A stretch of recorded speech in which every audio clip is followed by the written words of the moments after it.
नमस्कार, मैं हूं आईटी पार्टी और देश की बात में आपका स्वागत है। आज का देश की बात बहुत महत्वपूर्ण है क्योंकि आज हम आपको आजादी के मतवालों के बारे में बताएंगे। 23 मार्च 1931 का दिन याद कीजिए।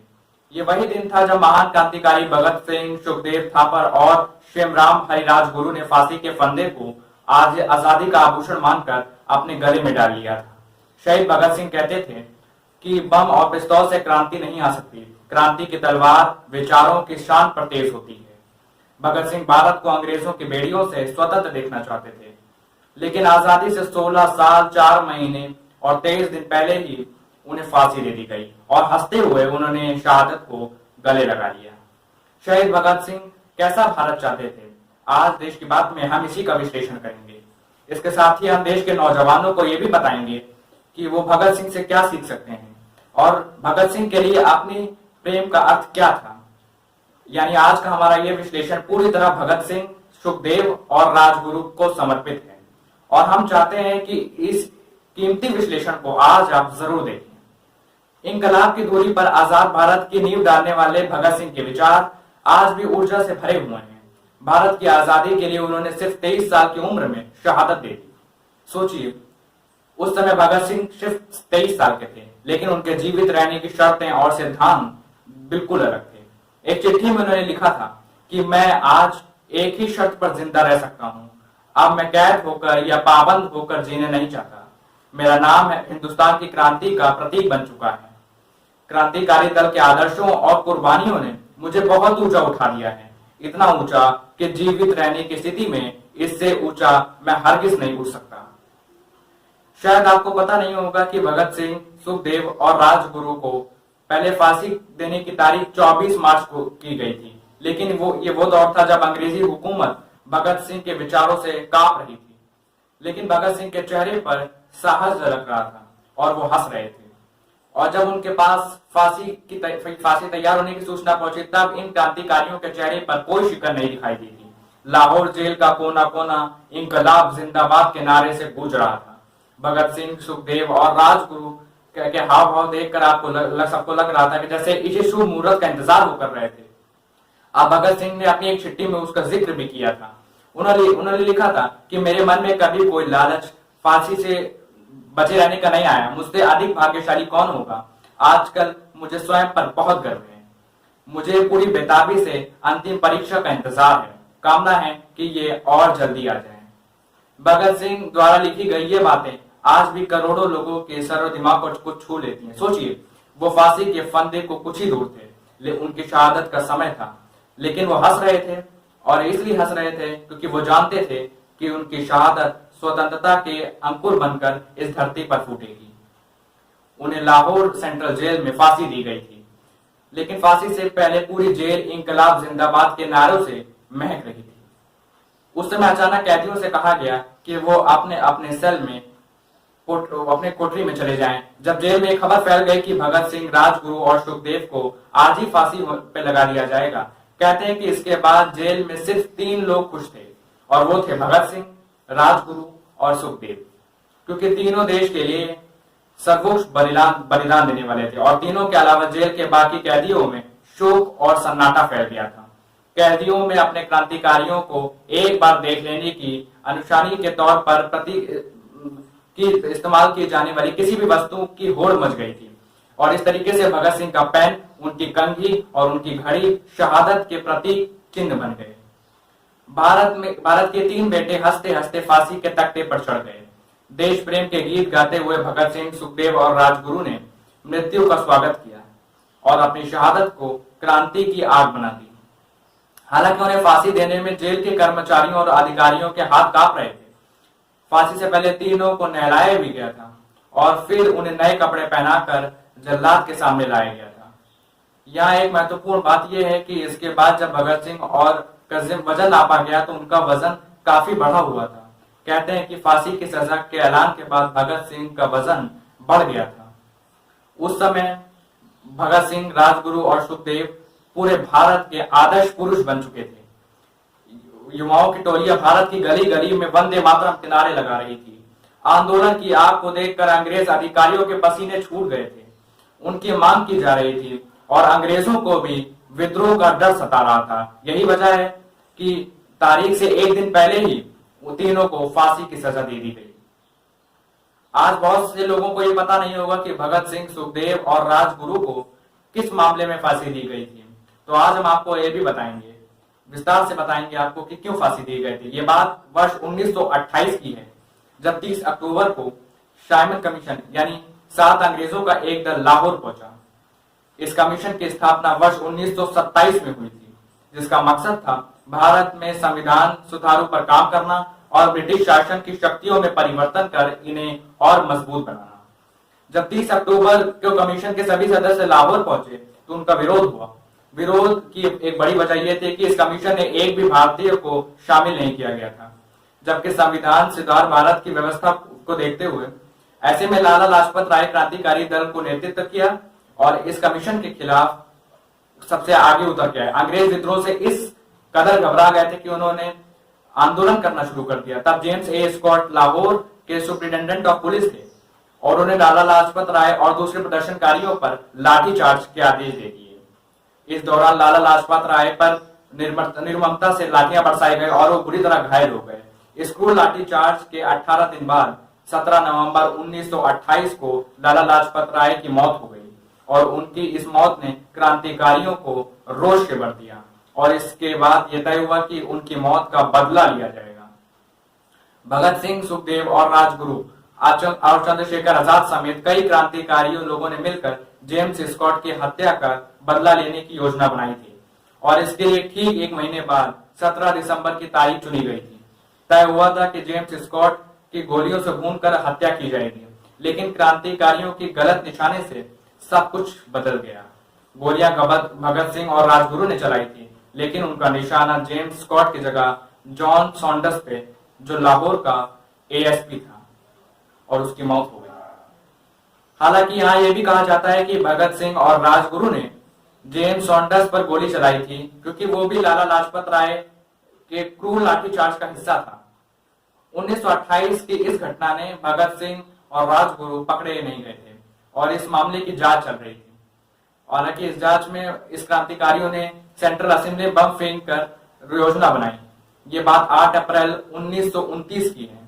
उस दिन क्रांतिकारी भगत सिंह और बटुकेश्वर दत्त ने सेंट्रल असेंबली, जो आज से संसद भवन है, उसमें बम फेंककर धमाका किया। यह विस्फोट उस समय अंग्रेजी द्वारा लाए गए नए कानून के विरोध में था, जिसके तहत ब्रिटिश सरकार बिना सबूतों के भी लोगों को गिरफ्तार कर उन्हें जेलों में रख सकती है।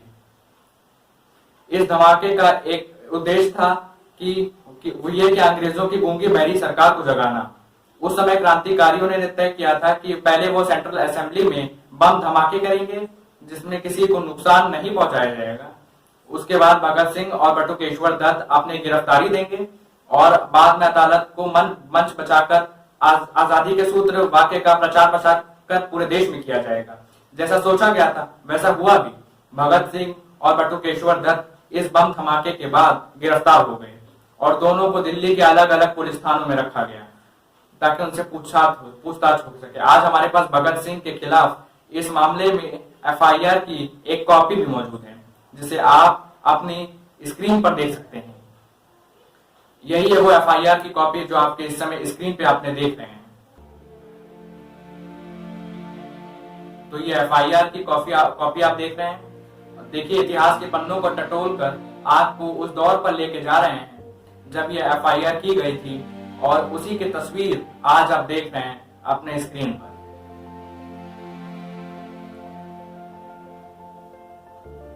और ये जो एफआईआर आप देख रहे हैं ये उर्दू में लिखी गई है कि लाहौर था, वो पाकिस्तान में था और सेंट्रल असेंबली में बम धमाके के भगत सिंह और बटुकेश्वर दत्त ने पर्चे भी फेंके थे जिसपे लिखा था कि बहरे कानों को सुनाने के लिए धमाकों की जरूरत पड़ती है।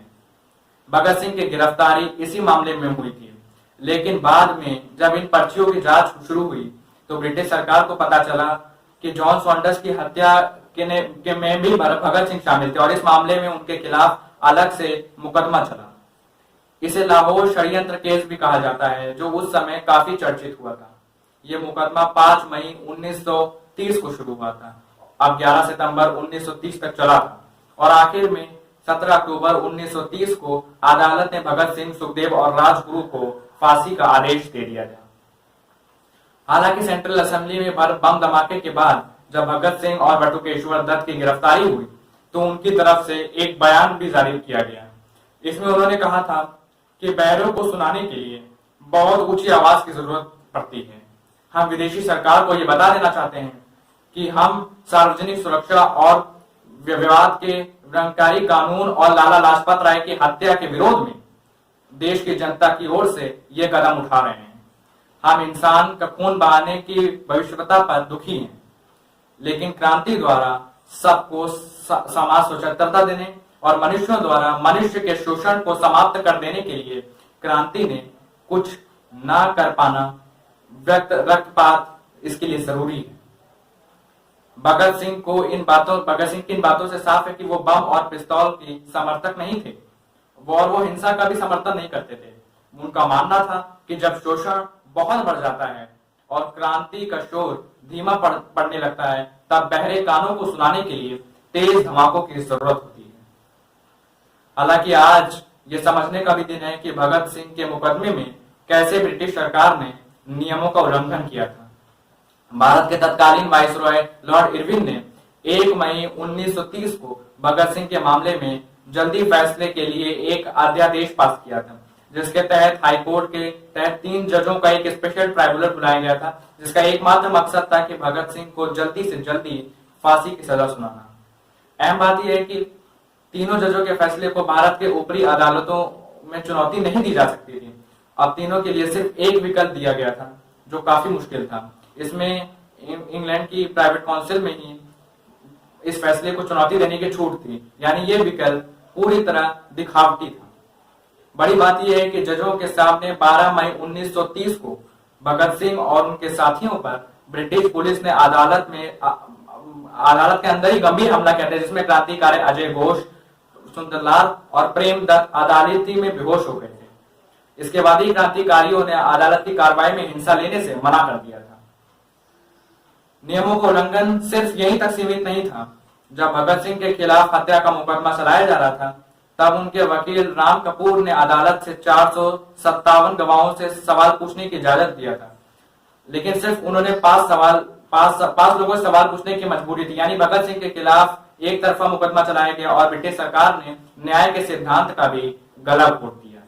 और इस तरीके से 7 अक्टूबर 1930 को भगत सिंह, राजगुरु और सुखदेव को फांसी की सजा सुना दी गई। शहीद भगत सिंह एक क्रांतिकारी होने के साथ ही अहम विचारक भी थे, जिसकी झलक उनके द्वारा लिखी गई उन कुछ चिट्ठियों में भी दिखती है। इनमें एक चिट्ठी उन्होंने 5 अप्रैल 1929 को अपने सहयोगी और स्वतंत्रता के नायक सुखदेव को लिखी थी।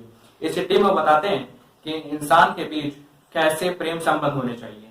वो लिखते हैं कि जहां तक प्यार के नैतिक स्तर का सवाल है, मैं ये कह सकता हूं कि ये एक भावना से अधिक कुछ भी नहीं है। प्यार सदैव मानव चरित्र को ऊंचा करता है, कभी भी नीचा नहीं करता। बशर्त यह है कि प्यार हो। वो भी लिखते हैं कि सच्चा प्यार कभी भी सृजक नहीं किया जा सकता, वे अपने आप ही आता है, और कब ये कोई नहीं कह सकता। आजकल प्रेम के साथ लोगों में छल और कपट की भावना भी रहती है। हम प्यार तो करते हैं, लेकिन लालच और फायदा की भावना से कभी उठ नहीं पाते, और यही वजह है कि प्रेम के लक्ष्य को भी हासिल नहीं कर पाते। आपसे रिश्तों में कड़वाहट और परिवारों में झगड़ा, मनमुटाव, अपने देश के प्रति नाराजगी का भाव इसी से व्यक्त करता है, और भगत सिंह के नजरिए से यह प्रेम नहीं हो सकता। भगत सिंह जब जेल में बंद थे, तब उन्होंने अपने छोटे भाई दौर सिंह को एक आखिरी चिट्ठी लिखी थी, जिसमें उन्होंने उर्दू के नज्म भी लिखे थे। इसकी आखिरी पंक्तियां थी, खुश रहो पहले वतन, अब हम तो सफर करते हैं। भगत सिंह ने अपने शहादत से एक दिन पहले 22 मार्च 1931 को भी एक चिट्ठी लिखी थी, जिसमें उन्होंने लिखा था कि अगर मैं फांसी से बच गया तो क्रांति का प्रतीक चिन्ह मध्यम पर जाएगा, वह संभावता वो टूट जाएगा, लेकिन वीराना ढंग से हंसते हंसते मेरे फांसी पर चढ़ने की सूरत में देश की माताएं अपने बच्चों के भगत सिंह बनने की उम्मीद करेंगी, और देश के आजादी देने वालों की तादाद इतनी ज्यादा हो जाएगी कि क्रांति को रोकना साम्राज्यवाद की भूते की बात नहीं रहेगी। यानी अपनी शहादत से कुछ घंटे पहले ही भगत सिंह के मन में क्रांति की ज्वाला भड़क उठी थी, जिसका उन्होंने अपने करोड़ों लोगों के मन में संचार भी किया था। आज हमने भगत सिंह से जुड़े कुछ तस्वीरें भी आपके लिए निकाली हैं, जिन्हें आप अपने स्क्रीन पर इस समय देख सकते हैं।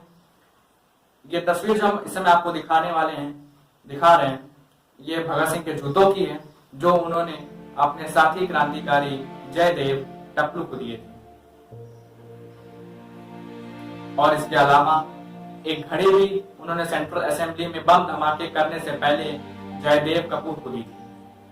और इस घड़ी का काफी पुराना इतिहास है। सबसे पहले ये घड़ी गगन टाटी के एक सदस्य ने फरवरी 1915 में खरीदी थी। इसके बाद राज बिहारी बोस ने ये घड़ी बंदी जीवन के लेखक सचेंद्र नाथ सानियाल को दे दी, और सानियाल ने ये घड़ी भगत सिंह को भेंट में दे दी। 8 अप्रैल 1929 को भगत सिंह ने जब सेंट्रल असेंबली में बम धमाका किया, तब उन्होंने खाकी रंग की एक कमीज पहनी थी। आज इस कमीज की कुछ तस्वीरें हमने आपके लिए ढूंढ कर निकाली हैं, जो आप इस समय अपनी स्क्रीन पर देख सकते हैं। और इसके अलावा ये तस्वीर हम आपको दिखा रहे हैं, जो एक पेन की तस्वीर भी है। ये पेन की तस्वीर उनकी फांसी की सजा लिखी गई थी। देखिए, ये पेन है वो जिससे उनकी फांसी की सजा लिखी गई, इसी पेन से लिखी गई थी, इसी पेन से। ये ऐतिहासिक पेन है, और ये आप जो इस समय अपने स्क्रीन पर देख सकते हैं। और ये जो स्क्रीन हम आपको दिखा रहे हैं, ये बहुत ही दुर्लभ तस्वीर है और ऐतिहासिक तस्वीर है। ये समृद्ध जो इतिहास है हमारा, उसके बानगी आज आप अपने देख रहे हैं स्क्रीन पर। उनकी शर्ट, उनकी घड़ी, उनका पेन, उनका जूता। और भगत सिंह ने अपनी बहन को जो आखिरी चिट्ठी लिखी थी, उसे भी आज आप अपने देख सकते हैं।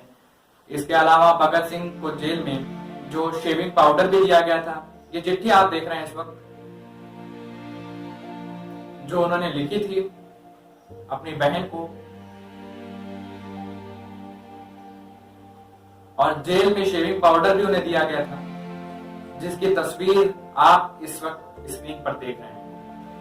तो आज हमने आपको ये तस्वीरें दिखाई और भगत सिंह के विचारों से भी आपको रूबरू करवाया। तो चलिए, आज के लिए बस इतना ही। तब तक के लिए आप खुश रहिए, सुरक्षित रहिए। नमस्कार।